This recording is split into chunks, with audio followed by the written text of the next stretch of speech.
Hello everyone and welcome back to IELTS with Rashid. Along with some other reading skills, IELTS reading test also evaluates how well you can understand the central idea of each paragraph. For this purpose, the question that has been designed is the heading question.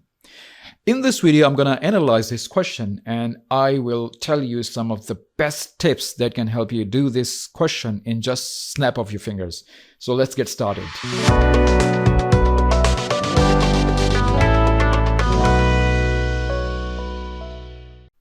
Okay, so this is the plan of the video.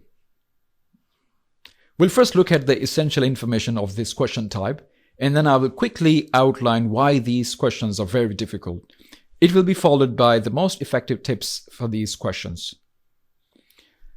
Let's quickly go through some basic but very essential information for these questions. This question looks like this. Headings are statements that summarize all the information given in the passage. You have to read the passage and choose the best heading that describes each paragraph. In these types of questions, the paragraphs are labeled A, B, C, and the multiple headings are given at the end as options. These heading options are always more than the number of the paragraph questions. And in the answer sheet, you are required to write down the numerical or Roman labels given to the heading statements. You have to choose only one heading of the paragraph. In other words, one paragraph contains only one theme, one central idea. So there cannot be two headings of the same paragraph. Alright, these are some of the reasons why these questions are so tricky. Number one, it takes a little more time than other questions to complete. Often there are more headings than the paragraphs, and then there are some similarities between the headings. One thing which is very frustrating is that the headings that only include specific details rather than the main idea may also be given in the questions, and that may mislead you. Now pay very close attention. I'm going to give you some very useful tips along with the examples. And if you stick around to the end of the video, you will see that these tips will really help you. The first tip is to understand what skills this question is testing. This question is totally different from the other question and tests a different level of your reading skills. It's not testing your skill of understanding specific information like date, name, etc. You have to understand the main theme, main idea of each paragraph. You have to show that you can understand the overall organization of the passage and can identify the central idea of each paragraph. So be ready to understand what the writer wants to say in the whole paragraph. That will quickly change your mind of approaching the test. For fill-in-the-blank questions, you were looking for specific information. For true-false questions, you were looking for verifying the information. But here, in these questions, you're going to see what has been said in one paragraph. Okay, the next tip is that don't read the headings first. Don't try to find the headings in the paragraph. Instead, go to the paragraphs first, read it out, then move to the headings. It's clearly impossible to pick each heading one by one and check if this is suitable for the paragraph A, for example. It would be time-consuming and confusing too. Tip number 3. The correct answer in this type of question will depend on your understanding of the paragraph, so do not skim it. If you read too fast, you will have to repeat over and over again, which will waste your time and increase your time pressure. Read the whole paragraph. Yes, every word of it. It is easier to understand the overall sense of the paragraph by reading it all.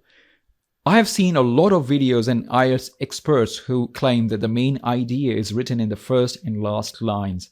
While that may be true for some paragraphs, but not all paragraphs follow that rule.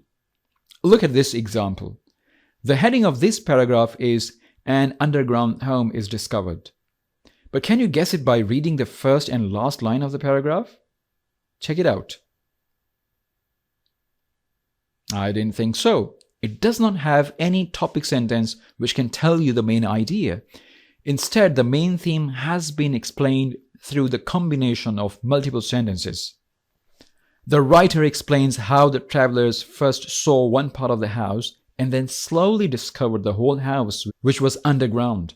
So the heading is "An underground home is discovered," not "developed." Tip number 4. It is better that you read the paragraph first and then think of what you have read. What is that one thing that you have understood that the writer wants to say in the whole paragraph?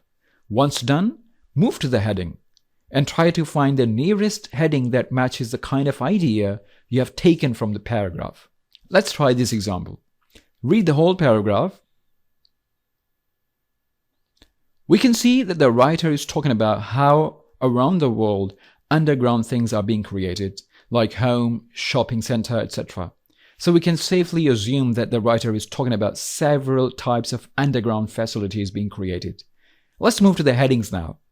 And we see that there are 2 headings which are having similar meaning and sense. This one, services around the world, and accommodation around the world. Both of them are quite similar in the meaning and sense. The rest of the headings aren't even close. We know from the paragraph that the writer wasn't just talking about the homes. There were several things mentioned. So the suitable heading is this one, underground services around the world. So you see, if you read the paragraph first, this approach is much easier and much faster instead of reading the first line and the last line and going back to the headings and getting back to the paragraph again and again. This back and forth movement is going to take a lot of time and it will increase the time pressure too. If you find that there are 2 possible headings as we just saw, first try to find the differences between these 2 headings. Take a moment to think how these headings differ in their sense and then get back to the paragraph. You will catch the correct one. If still it doesn't work, write down both of the answers and move on. Don't stop here. As you read the next paragraphs, one of these headings might be used for any other next paragraph, so that will clear the things for you. Another thing is that reading the next paragraphs increases your understanding of the whole passage, the overall passage, which will later help you to decide the correct heading when you will come back and revisit this paragraph. The next tip is that do not match the words of the paragraph with the headings. An attempt to match the words in the heading statements with the words given in the passage will utterly fail. Remember, a heading is the main idea of the paragraph, not a specific detail. The same words may be there in the paragraph, but it doesn't mean that this is the main idea. Just as we see that the accommodation word has been mentioned in the heading, but it doesn't mean that this is the main idea. Just think, is this what the writer has written the whole paragraph for? Look at this heading too. And underground home has been written in this paragraph, and the same has been written in this heading, that is, underground home is developed. We do have these words, underground home, mentioned in the paragraph, but the writer doesn't mention that it is developed. Developed means constructed. That's nowhere in this paragraph.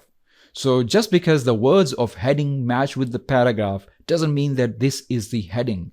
So be very careful about that. Do not be confused by the unfamiliar vocabulary that you come across in the paragraph. This would not bar your overall understanding of the paragraph. Just keep going without wasting too much time on one word. The context of the word can be sufficient to understand the general idea that the sentence is conveying. One more tip is that do some highlighting on the paragraphs.